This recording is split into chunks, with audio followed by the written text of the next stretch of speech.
제 이름은 김준호. 올해 55입니다. 사람들은 제게 묻습니다. 부모님은 어디 계세요? 그럴 때마다 저는 짧게 답합니다. 없습니다. 더 이상 묻지 말라는 듯이 단호하게. 오늘도 아침 6시에 눈을 뜹니다.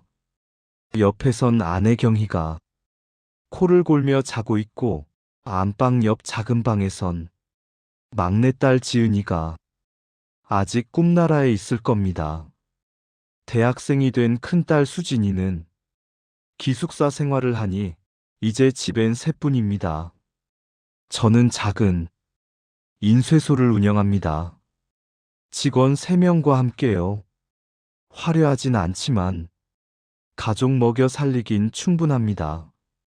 아내는 동네 슈퍼에서 파트타임으로 일하고, 우리 부부는 그렇게 성실하게 하루하루를 살아갑니다. 여보, 커피. 아내가 따뜻한 커피를 건네며 미소 짓습니다. 결혼한 지 25해. 이 여자만큼은 제 전부를 알고 있습니다. 제가 고아원에서 자랐다는 것, 20살까지 그곳에서 지냈다는 것, 부모가 없다는 것. 오늘 인쇄 많이 들어왔어? 응, 좀 바쁠 거야. 평범한 대화, 평범한 아침.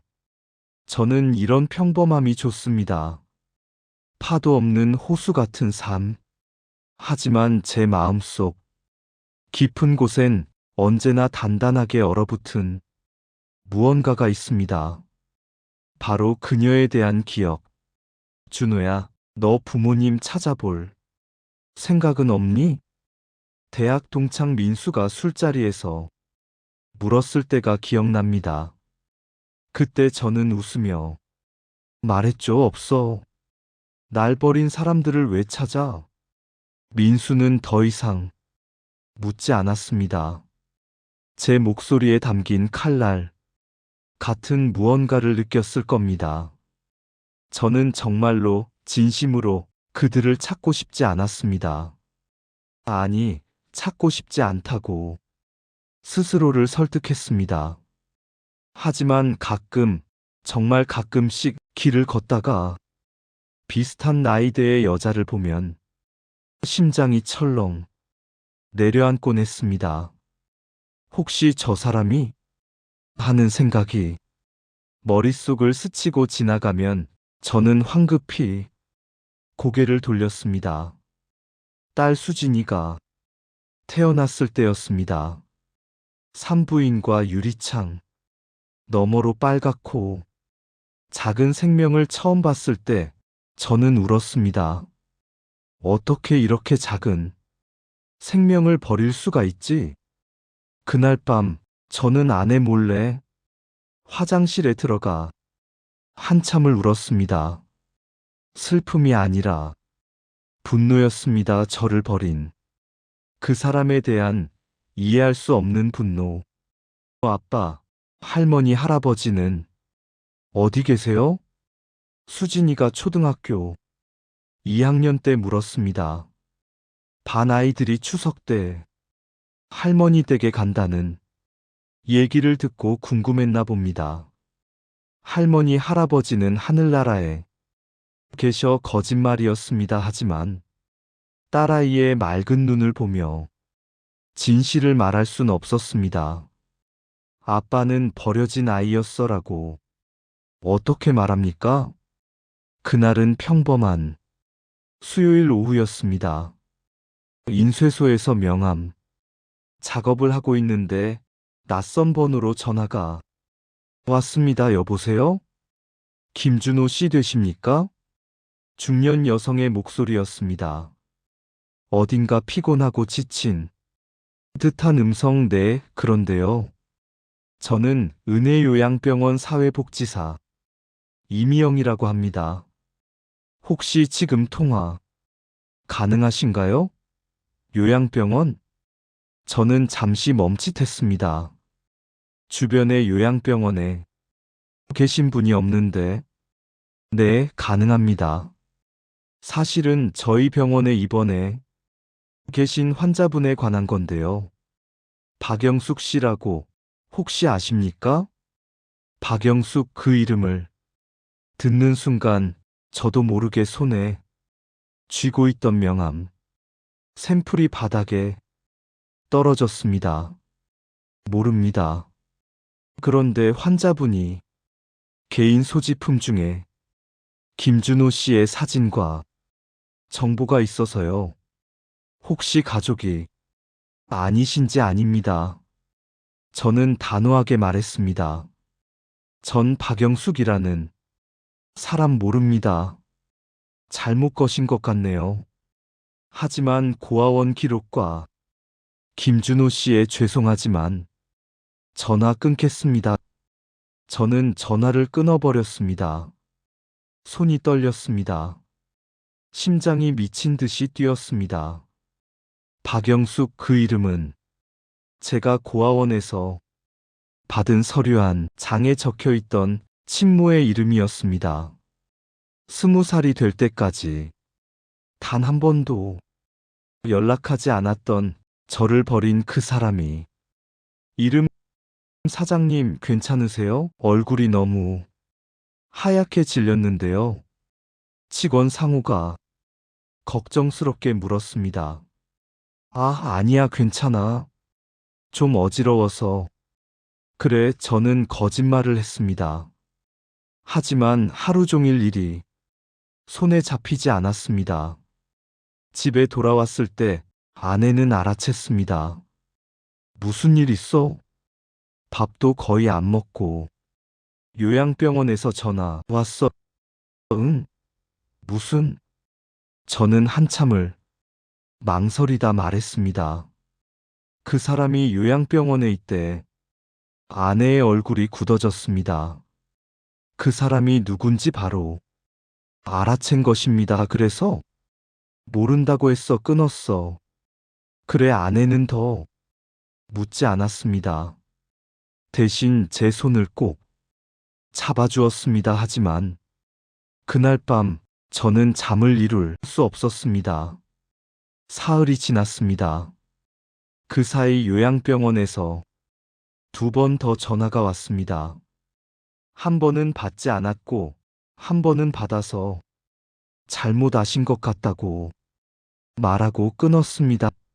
하지만 제 머릿속은 계속 복잡했습니다. 왜 지금? 왜 하필 지금? 저는 55입니다. 그 사람을 원망한 세월이 벌써 50년이 넘습니다.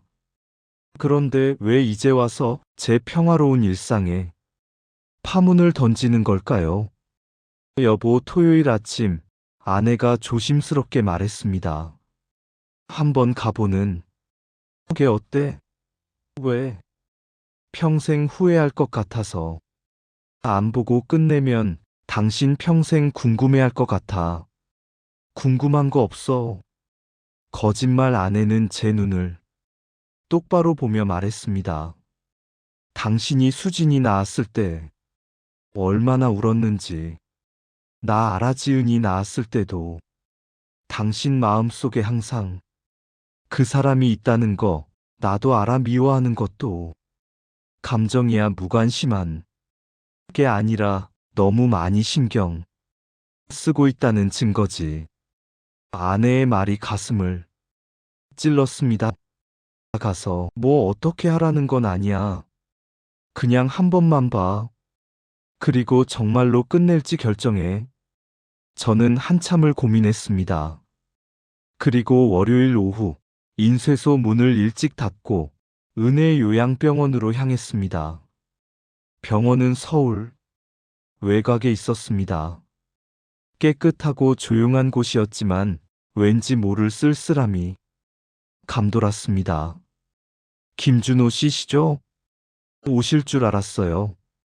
사회복지사 이미영 씨가 반갑게 맞아주었습니다. 박영숙 씨는 어떤 상태입니까? 중증 치매세요.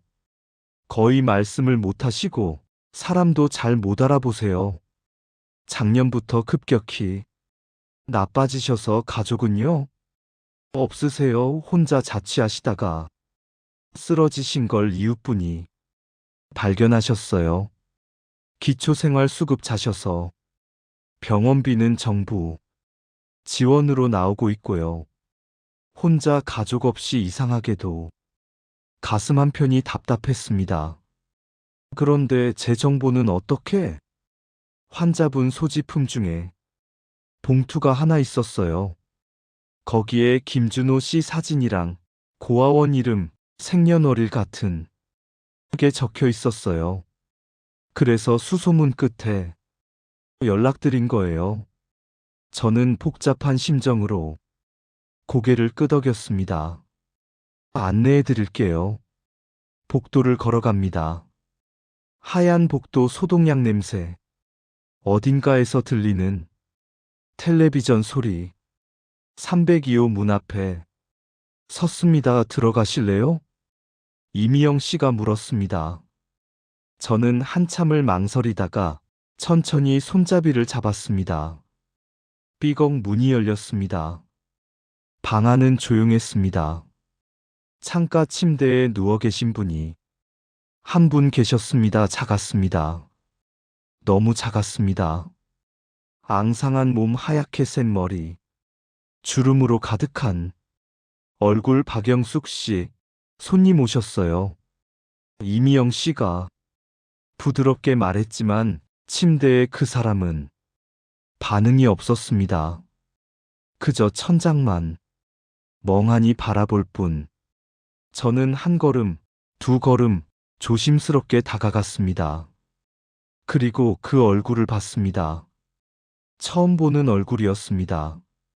당연했습니다. 제 기억 속엔 이 사람이 없으니까요. 하지만 이상하게도 왠지 낯설지 않았습니다. 눈매가, 코가 어딘가 거울 속 제 얼굴과 닮아 있었습니다. 엄마. 제 입에서 그 단어가 나온 것도 모르고 중얼거렸습니다. 그 순간 침대에 누워있던 그 사람의 눈이 아주 조금 움직였습니다. 그리고 제 쪽을 보았습니다. 텅 빈 눈동자였습니다. 저를 알아보는 것 같지 않았습니다. 하지만 입술이 미세하게 떨렸습니다. 조, 무슨 말을 하려는 걸까요? 준호 씨인가 봐요. 가끔 저 이름을 중얼거리세요. 이미영 씨가 옆에서 조용히 말했습니다. 저는 가슴이 먹먹했습니다. 날 기억하고 계신 건가? 아니, 기억할 리 없습니다. 치매가 저렇게 심한데 그냥 예전에 자주 불렀던 이름이 남아있는 것뿐일 겁니다. 환자분 짐 중에 봉투 말씀드렸죠? 가져왔어요. 이미영 씨가 낡은 봉투를 건넸습니다. 저는 떨리는 손으로 받았습니다. 봉투를 열었습니다. 안에는 사진 몇 장과 낡은 수첩이 들어 있었습니다. 사진들을 꺼냈습니다. 첫 번째 사진, 고아원 앞에서 찍은 제 사진이었습니다. 7살쯤 교복 같은 옷을 입고 경직된 표정으로 서 있는 모습. 이 사진을 어떻게? 두 번째 사진, 중학교 졸업식 날. 저는 이 사진을 고아원에서 찍었던 걸 기억합니다. 원장 선생님이 찍어주셨죠. 세 번째 사진, 대학 입학식 날. 정문 앞에서 혼자 찍은 사진. 어떻게 이 사진들이 여기에? 손이 떨렸습니다. 수첩을 펼쳤습니다. 거기엔 빼곡하게 글씨가 적혀 있었습니다. 낡고 떨리는 글씨체 하지만 정성스럽게 쓴 흔적이 역력했습니다. 1982년 3월 15일 준호가 고아원에 들어간 날. 아이는 울지도 않았다. 그냥 나를 빤히 쳐다봤다. 미안해, 정말 미안해. 엄마가 너무 못나서. 1985년 9월 2일 준호. 초등학교 들어갔다고 들었다. 멀리서 봤다. 교복이 잘 어울렸다. 목소리를 듣고 싶었지만 갈 수 없었다. 자격이 없다. 1990년 12월 20일. 준호가 아프다고 들었다. 병원비 몰래 넣어뒀다. 원장 선생님한테 후원자인 척 부탁했다. 아이가 건강했으면 좋겠다. 1995년 2월 준호. 고등학교 졸업했다. 대학을 간다고 들었다. 기특하다. 우리 아들 장하다. 등록금 보탰다. 일 더 많이 해야겠다. 2000년 3월 준호. 취직했다고 들었다. 원장 선생님이 알려주셨다. 정말 다행이다. 이제 좀 안심이다. 저는 수첩을 읽으며 눈물이 흐르는 걸 느꼈습니다. 뭐야, 이게 뭐야? 마지막 페이지. 2018년. 준호 찾아가고 싶다. 한 번만 안아주고 싶다. 하지만 갈 수 없다.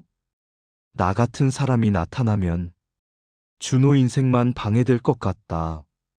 그냥 이렇게 멀리서 건강하게 사는 모습만 봐도 행복하다. 준호야, 엄마가 너무 미안해. 사랑한다. 준호 씨 괜찮으세요? 이미영 씨의 목소리가 아득하게 들렸습니다. 저는 수첩을 꽉 움켜쥔 채 그 자리에 서 있었습니다. 눈물이 멈추지 않았습니다. 이게 다 진짜인가요? 떨리는 목소리로 물었습니다. 환자분 짐에서 나온 거예요. 더 있어요. 이미영 씨가 또 다른 봉투를 건넸습니다. 안에는 영수증들이 가득 들어 있었습니다. 은성고아원 후원금 입금. 1985년 4월부터 2002년 12월까지.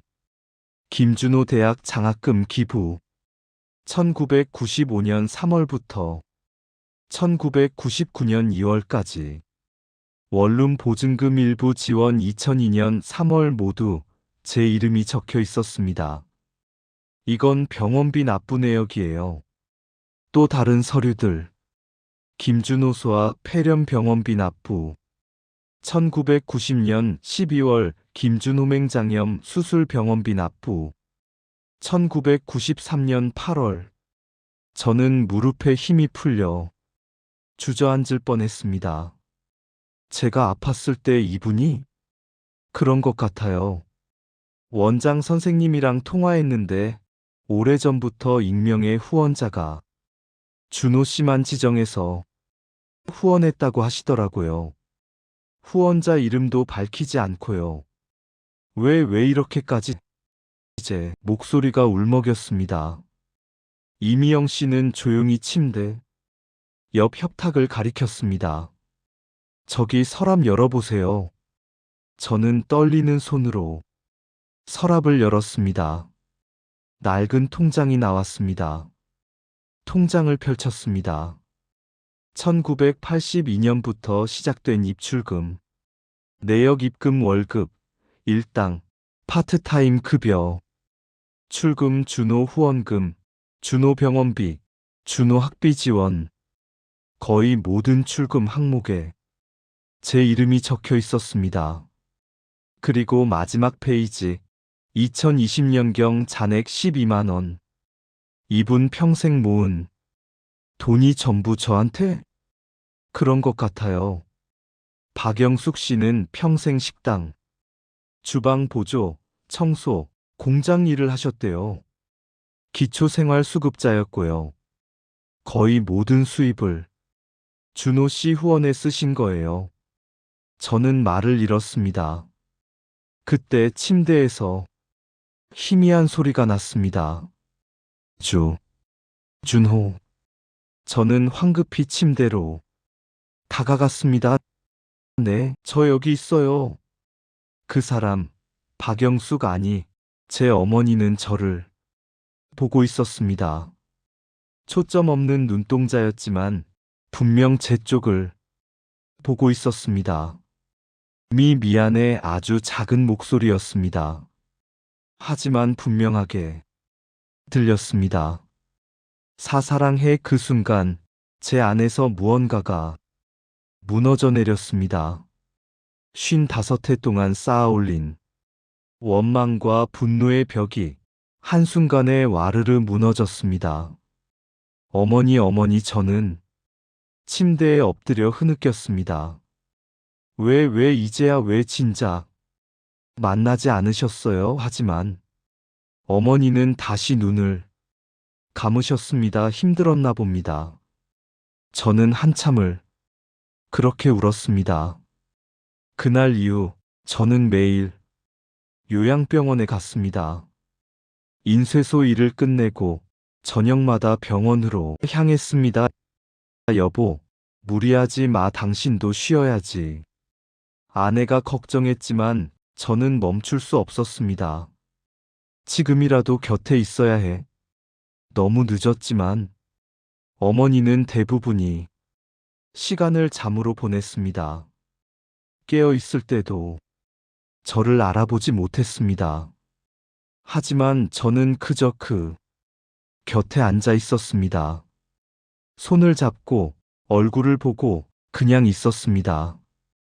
이미영 씨는 어머니에 대해 더 많은 이야기를 해주었습니다. 박영숙 씨는 1982년 26살의 준호 씨를 낳으셨어요. 미혼모였죠. 아버지는요? 기록상으론 없어요. 아마 혼자 키우려다가 어려웠나 봐요. 이미영 씨가 건넨 또 다른 수첩이 있었습니다. 어머니의 일기장이었습니다. 1982년 1월 아이가 생겼다. 어떡하지 남자는 도망갔다. 부모님은 집에서 쫓아냈다. 나 혼자서 키울 수 있을까? 1982년 7월 3일 준우가 태어났다. 작고 빨갛다 예쁘다. 꼭 잘 키울 거야. 1982년 8월 일을 해야 하는데 준우를 어디 맡겨야 하나?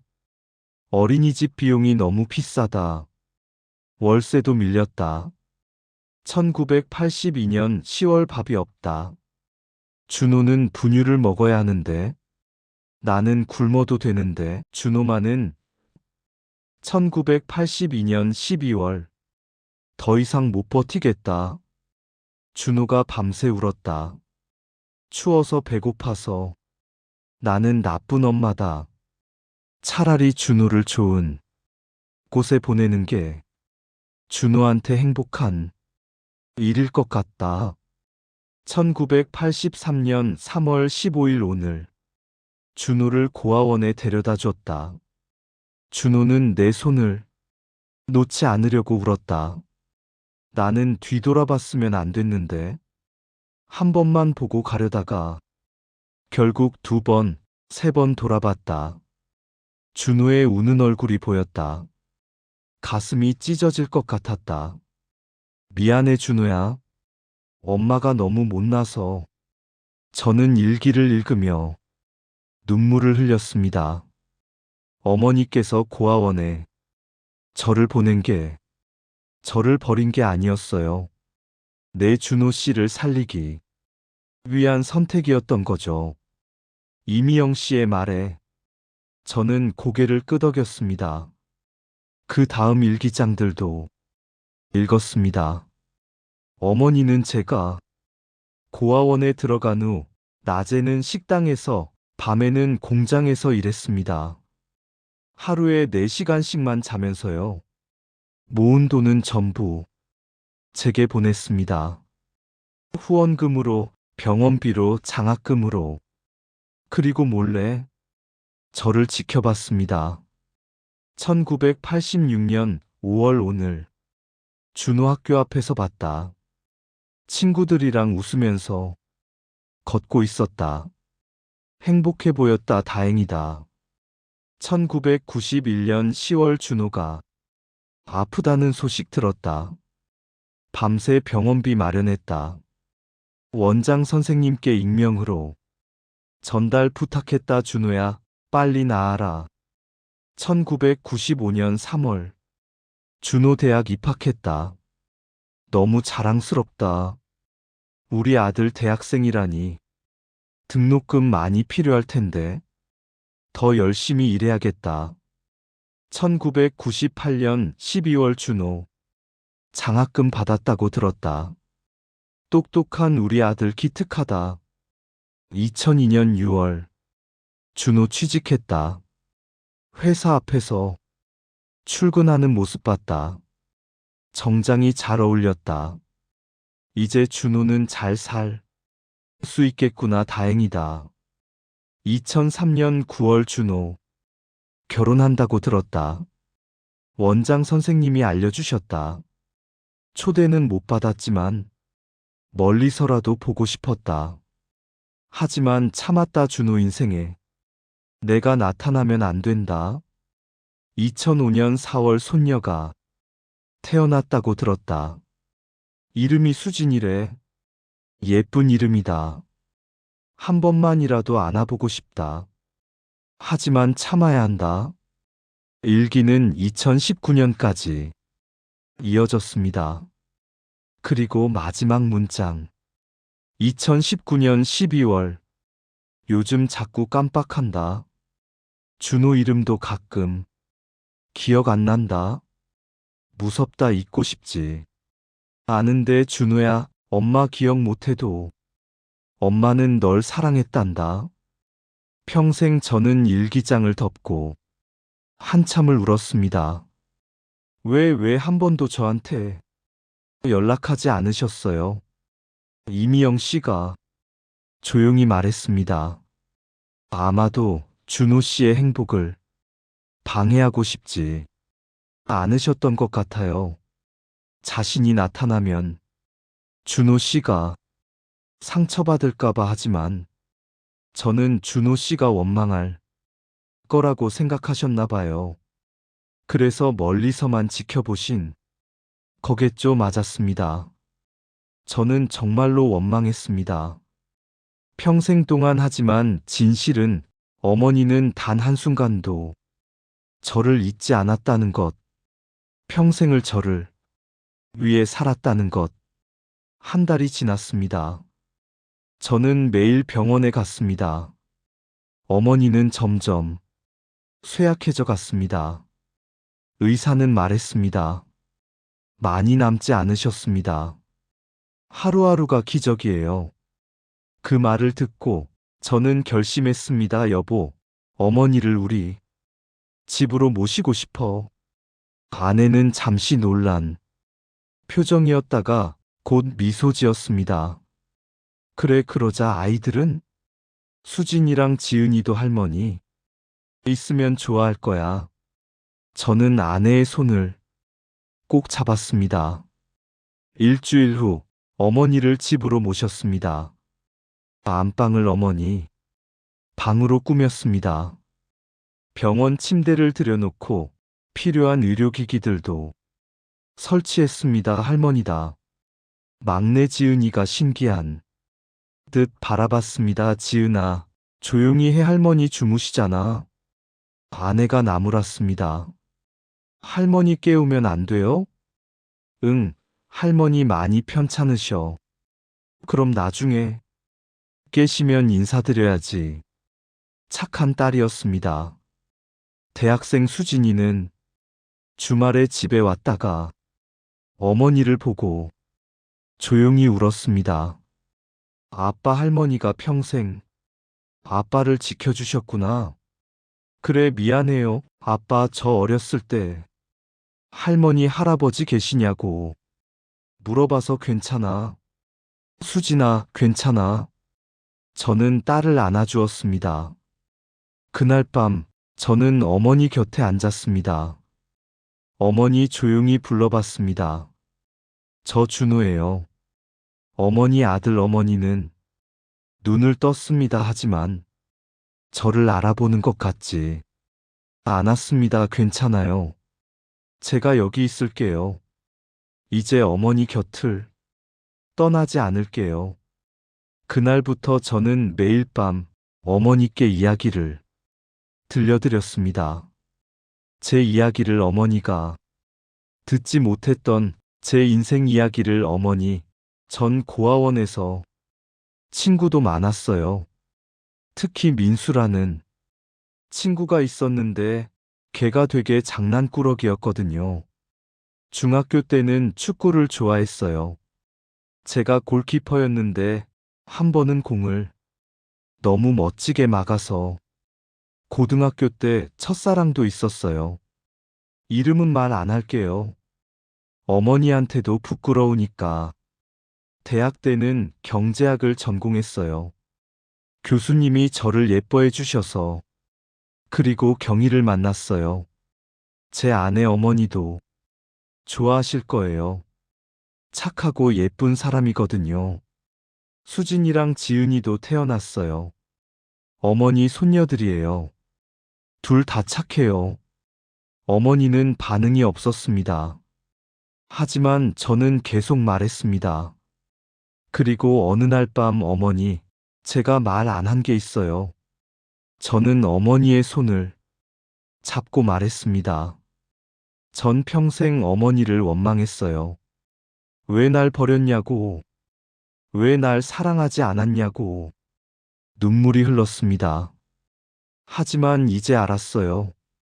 어머니는 단 한순간도 저를 버린 적이 없었다는 걸, 평생을 저를 사랑했다는 걸. 미안해요, 어머니. 제가 몰라봐서, 제가 원망해서. 그리고 감사해요. 평생을 저를 지켜주셔서 사랑해요, 어머니. 그 순간 어머니의 손이 미세하게 움직였습니다. 그리고 어머니의 눈에서 눈물 한 방울이 흘러내렸습니다. 준호. 아주 작은 목소리였지만 분명히 들렸습니다. 사랑해.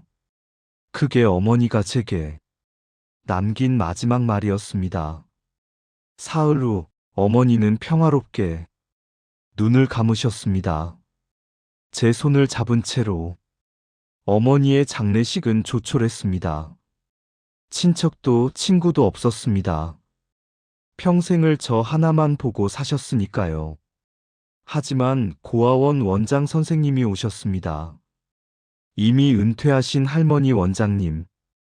준호야, 네 어머니는 정말 대단한 분이셨어. 원장님이 말씀하셨습니다. 한 달에 한 번씩 전화하셔서 너 이야기만 물으셨지.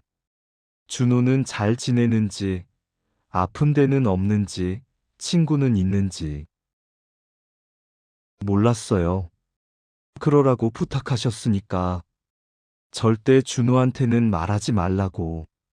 원장님도 눈물을 훔치셨습니다. 평생 딱 한 사람만 사랑한 사람이었어. 바로 너. 장례를 치르고 집에 돌아왔습니다. 어머니 방을 정리하면서 침대 밑에서 낡은 상자를 발견했습니다. 열어보니 사진들이 가득했습니다. 모두 제 사진이었습니다. 고아원 시절부터 최근까지 몰래 찍으신 건지, 어떻게 구하신 건지 제 인생의 모든 순간이 담겨 있었습니다. 초등학교 운동회 날, 중학교 졸업식 날, 고등학교 수학여행 날, 대학 입학식 날, 취직해서 회사 앞에서 출근하는 날, 결혼식 날, 수진이를 처음 안고 병원에서 나오던 날, 지은이가 태어났을 때, 모든 순간 어머니는 제 곁에 계셨습니다. 제가 보지 못했을 뿐, 저는 그 사진들을 보며 한참을 울었습니다. 그로부터 1년이 지났습니다. 저는 매주 어머니 산소에 갑니다. 아내와 아이들과 함께. 할머니, 저 이번 학기 성적 잘 받았어요. 지은이가 신나서 말합니다. 할머니, 저 남자친구 생겼어요. 착한 사람이에요. 수진이도 수줍게 말합니다. 저는 어머니 묘비 앞에 꽃을 놓고 조용히 말합니다. 어머니, 잘 지내고 있어요. 걱정 마세요. 그리고 사랑해요.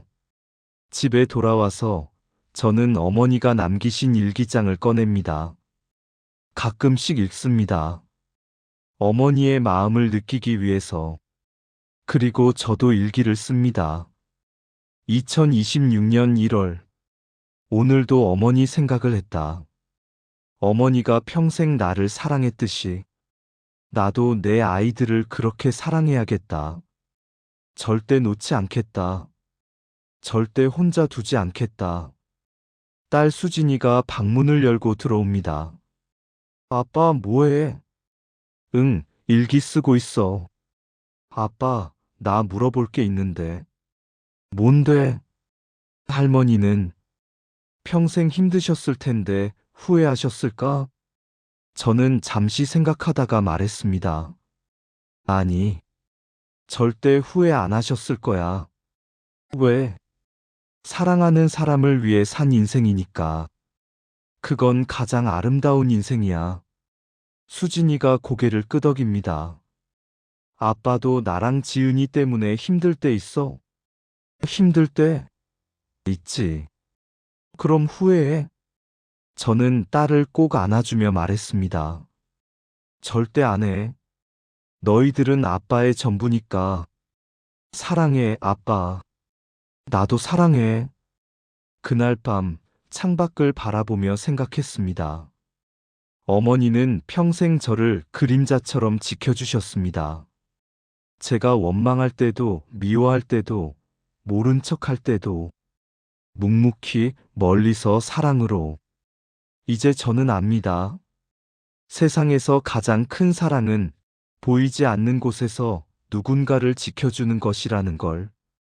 자신의 모든 것을 포기하면서도 그 사람의 행복만을 바라는 것이라는 걸. 어머니, 비록 늦었지만 이제 저는 알아요. 당신이 평생 날 얼마나 사랑했는지. 그리고 저도 당신을 사랑합니다. 평생. 2026년 1월.